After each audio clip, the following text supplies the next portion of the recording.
Video आज हम बात करेंगे इस वीडियो में आपके क्लास 11 के चैप्टर नंबर 16 जो कि है ह्यूमन डाइजेशन एब्जॉर्प्शन। हालांकि इस साल की सिलेबस में ये चैप्टर नहीं आ रहा है, बट हाँ एंट्रेंस में आपके आ रहा है और नेक्स्ट ईयर भी आएगा, तो इसलिए वीडियो बना रहा हूँ मैं, ठीक, क्योंकि इस साल के लिए वो वीडियो हमेशा के लिए। सो चलिए तो देना करते शुरू करते हैं।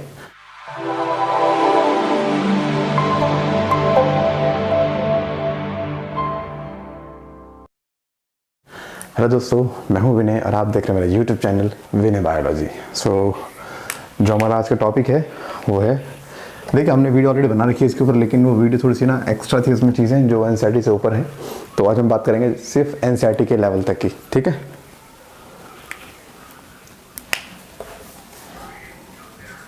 देखिए पहली चीज़ डाइजेशन होती क्या है, पहले इसका मीनिंग पढ़ते हैं फिर देखते हैं आगे। चैप्टर नंबर 16 है डाइजेशन एंड एब्जॉर्प्शन। तो डाइजेशन का मतलब होता है किसी भी कॉम्प्लेक्स फूड को ब्रेक करना सिंपल फूड के अंदर, ठीक, किसी भी कॉम्प्लेक्स फूड को कन्वर्ट करना सिंपलेस्ट फॉर्म में, इसी कन्वर्जन को हम क्या बोलते हैं, डाइजेशन। अब इसका मतलब कैसे समझाऊं मैं आपको। ये मान लीजिए कि जैसे प्रोटीन है, तो प्रोटीन की सिंपलेस्ट फॉर्म होती है अमीनो एसिड,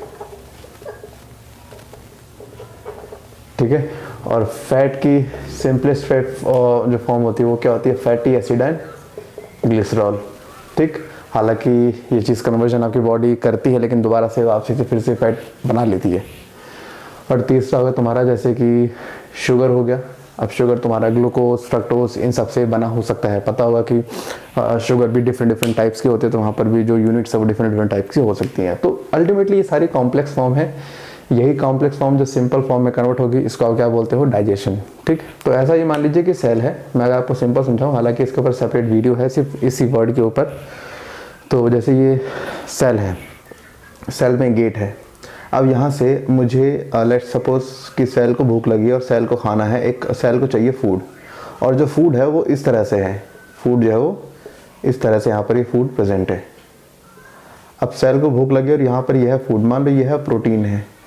अब सेल यहाँ पर प्रोटीन को चाह रहा है कि प्रोटीन अंदर आ जाए, लेकिन जाए तो जाए कैसे, प्रोटीन का साइज काफ़ी ज़रा बड़ा है, इतना बड़ा साइज है कि इसके सेल के जो गेट हैं उसके अंदर उसके थ्रू जा सकता नहीं है। इसीलिए सेल क्या कहता है बॉडी से कि आप एक काम करो, इसको सिंपलेस्ट फॉर्म में कन्वर्ट करो। बॉडी इसको सिंपलेस्ट फॉर्म में ऐसे इस तरह से कन्वर्ट कर देती है, फिर ये फॉर्म आसानी से सेल के अंदर चले जा सकते हैं। तो हम डाइजेशन इसलिए करते हैं ताकि फूड को हम उस फॉर्म में ला सके जिस फॉर्म में सेल इसको यूज़ करता है, ठीक है ना। तो डाइजेशन का बेसिक लॉजिक है कि कॉम्प्लेक्स फूड को सिंपल फूड में कन्वर्ट करना। अब यहाँ पर जो ये सिस्टम, मतलब जो ऑर्गन्स इस डाइजेशन को परफॉर्म कराते हैं, उन्हें बोलते हैं डाइजेस्टिव सिस्टम। मतलब ऐसी कोई भी चीज़ जो इस कन्वर्जन में हेल्प करेगी वो तुम्हारे किस में आएगा, डाइजेस्टिव सिस्टम में आएगा। तो ज़रा बात करते हैं।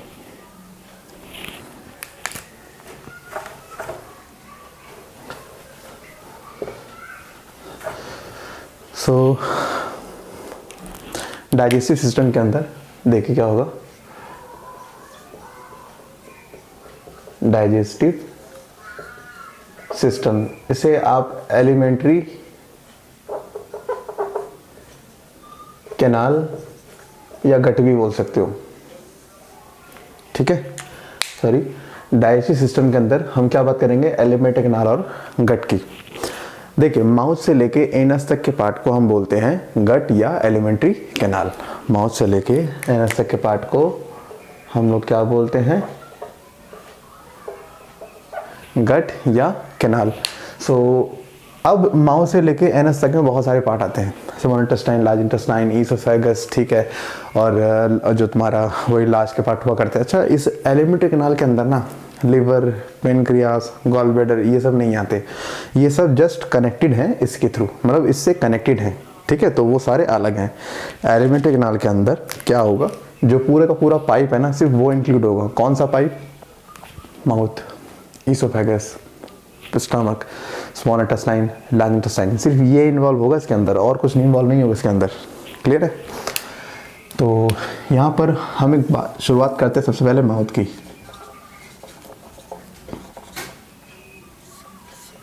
अब माउथ में क्या क्या होता है, बहुत सारी चीज़ें होती हैं। सबसे पहले यहाँ पे बात करेंगे सो टीथ नो डाउट आपकी बॉडी में, आपको बता दूं कि टीथ के ऊपर एक बहुत ही हार्ड लेयर होती है जो आपकी पूरी बॉडी का हार्डेस्ट पार्ट जिसे हम बोलते हैं। सो टीथ जिस लेयर से कवर होता है वो आपकी पूरी बॉडी का हार्डेस्ट पार्ट होता है। और वो चीज़ क्या होती है, ये इसे क्या बोलते हैं, इनेमल। आपकी बॉडी का स्ट्रॉन्गेस्ट या हार्डेस्ट पार्ट जिसे बोलते हैं वो इनेमल है, जो कि टीथ के ऊपर था, जो कि आपको कैल्शियम फॉस्फेट से बना होता है। ठीक, तो टीथ के लिए कुछ एनसीईआरटी ने टर्म्स यूज करी होंगे, जैसे कि एनसीईआरटी टर्म यूज करता है हेटेरोडोंट। ठीक, एक टर्म यूज करता है थीकोडोंट, एक टर्म यूज करता है डाइफाइडोंट। ये सारी टर्म उसने ह्यूमंस के लिए यूज करी हुई है। किसके लिए? क्योंकि हमारे दांत हेटेरोडोंट हैं, हमारे दांत थीकोडोंट हैं, हमारे पास डाइफाइडोंट कंडीशन है। अब इसका मतलब समझिए क्या है। Heterodont means different type of teeth, हमारे पास different type of teeth present है। अब डिफरेंट टाइप मतलब जैसे हमारे पास हो गया इंसिजर, ठीक है, कैनाइन, प्रीमोलर एंड मोलर। ये आपके पास चार तरह के, चार दांत नहीं, आपके पास चार तरह के प्रेजेंट है, incisor, canine, premolar and molar. Incisor होते हैं इस तरह के शार्प, बिल्कुल सामने है ना ये, और जो ये कैनाइन है ये साइड के होते हैं, यहाँ क्या चीज़ ना साइड के निकलते हैं वैम्पायर जैसे, ये तुम्हारे कैनाइन होते हैं। और प्रीमोलर वही कहीं ना कहीं इस तरह से, मतलब एक रेक्टेंगुलर बॉक्स में जिसपे बहुत सारे ऐसे कस्प बने होते हैं, और उससे लास्ट वाले कहते हैं मोलार। ठीक है, मोलार को आप बोलते हो कि मतलब सबसे लास्ट वाले मोलार का बोलते हो ना, अक्लदार। तो यहाँ पर आपके पास चार डिफरेंट टाइप ऑफ टीथ हैं। कौन कौन से? Incisor, canine, premolar, molar and मतलब प्रीमोलर एंड मोलर। तो इनके नंबर बताओ कितने होते हैं। देखिए ऐसा होता है कि मतलब हम बोलते हैं कि एक एडल्ट पर्सन के पास 32 नंबर ऑफ टीथ पाए जाते हैं, लेकिन ध्यान से सुनना क्या होता है। ये तीन दांत हैं आपके पास, आई, सी, पी, एम और एम। ठीक, अगर आपने दांत को देखो, जॉ को आप यहाँ से ऐसे कट करो तो आपको पता लग गया दो इंसिजर आपके ऐसे होंगे, एक कैनाइन, दो प्रीमोलर एंड तीन मोलर। सेम ऐसे ही यहाँ भी होंगे, दो इंसिजर, एक कैनाइन, दो प्रीमोलर एंड तीन मोलर। तो यहाँ पर जो फॉर्मूला बनता है वो बनता है 2 1 2 3 अपॉन में 2 1 2 3 मल्टीप्लाई बाय 2। ये थोड़ा सा ना अलग है, मैथमेटिक्स नहीं है ये। इस लाइन का मतलब है जैसे किसी पर्सन का जॉ हो गया, ठीक है, जॉ हो गया, तो अगर मैं इसको देखूं ऐसे, तो यहाँ पे दो इंसिजर, एक कैनाइन, दो प्रीमोलर और दो मोलर, ऐसे होंगे। सेम नीचे भी दो इंसिजर, एक कैनाइन, दो मोलर और तीन प्रीमोलर। तो यहाँ पे ना जो मैंने लिखा ये लाइन, इस लाइन का मतलब हुआ कि इस लाइन से ऊपर के जॉ में, इस लाइन से नीचे का जॉ। तो ये लाइन डिवीजन नहीं है, इसका मतलब है अपर जॉ में 2 1 2 3 माने 2 1 2 3 2 1 2 3। इस 2 का मतलब है इसकी दो कॉपी हैं, एक इस तरफ तो एक इस तरफ। एक बार ऐड करना, ऊपर 8 नीचे 8 16, तो 16 इस तरफ तो 16 इस तरफ भी होंगे, हो गए 32। तो ये तुम्हारे कहाँ है? ये तुम्हारे एडल्ट के पास पाए जाते हैं। लेकिन एक नॉर्मल जैसे हम सब लोग हैं, ठीक है, जो भी जस्ट प्यूबर्टी हमने मतलब प्यूबर्टी हो चुकी है 20 22 24 25 साल की एज है, तो उस केस में क्या होगा? उस केस में हमारे जो ना जो सबसे लास्ट का जो मोलर है वो बहुत लेट आता है, बहुत लेट आता है, तो उसको नप निकाल दो। तो हम सब पास मिलता है 2 1 2 2। तो कितना हो गया? 2 3, ठीक है, और ये 4 7 14 और ये 28, माने हमारे पास कितने मिलेंगे? 28 मिलेंगे। ठीक है, तो हमारे वो जो ना चार दांत है, एक ऊपर यहाँ, एक यहाँ, दो यहाँ, तो इसको आने में लगता है टाइम, उसी का बोलते हैं अक्लदार। और वो आपके लिए यूजलेस है, मतलब कि किसी काम का नहीं है, वो बस आपको दर्द करने के लिए आता है। तो हेटेरोडोंट मतलब क्या हो गया? हमारे पास डिफरेंट टाइप ऑफ टीथ पाए जा रहे हैं, दैट्स वाई हम क्या हो गए? हेटेरोडोंट हो गए। थीकोडोंट, थीको मीन्स होता है धसा हुआ, मतलब जैसे मान लीजिए दांत है, और दांत आपको पता है आपके जॉ में ऐसे अंदर घुसे हुए होते हैं इस तरह से। तो अगर टीथ जॉ के अंदर ऐसे एम्बेडेड है तो इसे हम क्या बोलते हैं? इससे हम बोलते हैं थीकोडोंट टाइप ऑफ डेंटिशन। अब सोचिए कि जैसे मान लीजिए कि एक रॉड जो जमीन के अंदर है और एक जो रॉड पे जस्ट मतलब जमीन पे से अटैच है, दोनों मजबूती कहाँ होगी? मजबूती होगी जिसमें जमीन के अंदर वो गया हुआ है। तो ऐसी दांत जो सरफेस पे अटैच है, एक दांत जो अंदर गया हुआ, मजबूती कहाँ होगी? जिसमें अंदर गया हुआ है। सो आपके दांत में मजबूती आने का कारण क्या है? कि आपके दांत जो है वो आपके जॉ के अंदर एम्बेडेड है। तो जब टीथ आपके जॉ सॉकेट में एम्बेडेड हो, उसे हम क्या बोलते हैं? थीकोडोन टाइप ऑफ डेंटिशन जो आपको मजबूती देते हैं आपके दांतों के अंदर। देन डाइफाइडोंट, आपकी ज़िंदगी में दांत 2 बार आते हैं। एक पहली बार आते हैं मिल्क टीथ जो आपके दूध के बने होते हैं, और सेकंड टाइम आते हैं आपके परमानेंट टीथ। ठीक है, इसको आप टेम्परेरी बोलते हो। तो first time temporary, then second time milk, मतलब परमानेंट। ऐसा होता है ना, जैसे फर्स्ट टाइम जैसे दूध के दांत गिरे नहीं है, तो इनिशियली जो आपके दांत होते हैं वो सारे दूध के बने होते हैं, और एक एज आता है जब वो दांत सारे गिरेंगे और फिर आपके एक नए दांत आते हैं। तो एक इंसान की ज़िंदगी में दांत 2 बार आते हैं, इसीलिए हम क्या हो गए, डाइफाइडोंट। ठीक है, तो जब से हमारे पास 2 सेट ऑफ टीथ आएंगे, पहला मिल्क और टेम्परेरी, अगला परमानेंट। ये सारी टर्म्स आपके माउथ में टीथ के लिए अप्लाई होती है। एग्जाम में आपसे पूछ सकता है कि भाई थेटोडोंट का मतलब क्या, डिफरेंट टाइप ऑफ टीथ। थेकोडोंट माने टीथ किस में, बट जॉ के अंदर। देन डाइफाइडोंट, हमारे पास 2 सेट ऑफ टीथ यहाँ पर आया करते हैं। सो ये थे माउथ के टीथ के बारे में। अब जरा बात करते हैं टंग की। क्लियर? सो टंग, तो देखो टंग आपको पता है, टंग एक मस्कुलर स्ट्रक्चर है जो कि आपके मतलब फूड की कटिंग में हेल्प कराता है, क्योंकि फूड को तरीके से पलटना होता है ना, तो वो वाला काम कौन करता है, टंग करता है।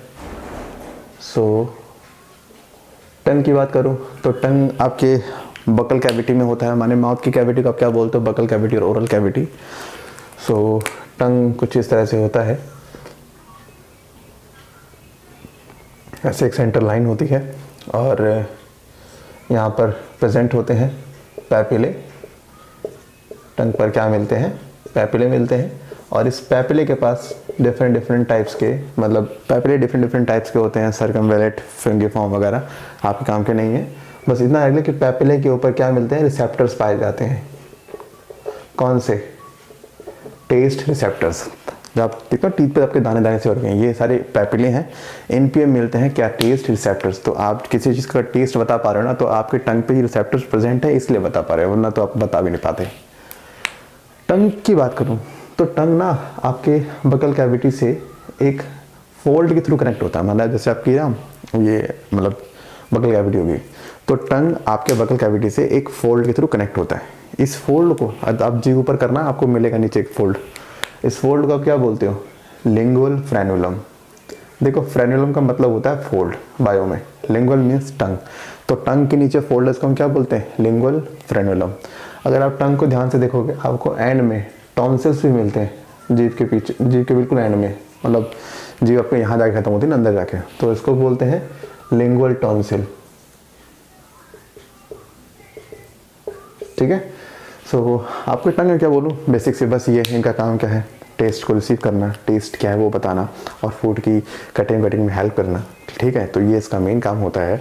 और टंग एक फोल्ड से कनेक्ट होता है, उसको क्या बोलते हैं, लिंगुअल फ्रेनुलम। और टंग के बिल्कुल एंड में क्या मिलता है आपको, लिंगुअल टॉन्सिल। ठीक, सो यहाँ पे तुम्हारा टंग हो गया, टीथ हो गया। ठीक, इसके अलावा यहाँ पर आपको माउथ में और कुछ नहीं पढ़ना है। एनसीईआरटी ने आपको सिर्फ इतना ही जिक्र करा, तो हम इतने की बात करेंगे, इससे ऊपर नहीं जाने वाले। तो गाइज आज हम सिर्फ माउथ रखेंगे, ज़्यादा वीडियो में लंबी एज यूजुअल मैं करता नहीं, ना करूँगा। तो आज सिर्फ आप इतना पढ़िए एनसीईआरटी में। ठीक है, नेक्स्ट वीडियो में हम मिलेंगे नेक्स्ट पार्ट में, जिसमें हम बात करेंगे ईसोफेगस और स्टमक के बारे में। सो गाइज उम्मीद करता हूँ आपको आज की वीडियो पसंद आई होगी। अगर आई है तो बिना लाइक करे शेयर, मतलब बिना लाइक करे जाने का मतलब बनता नहीं है। सो फिर मिलते हैं नेक्स्ट वीडियो में नए टॉपिक साथ। जब तक के लिए सब तक सावधान रहें, देखते रहिए। विनय बालाजी, टाटा, शब्द, लव यू ऑल।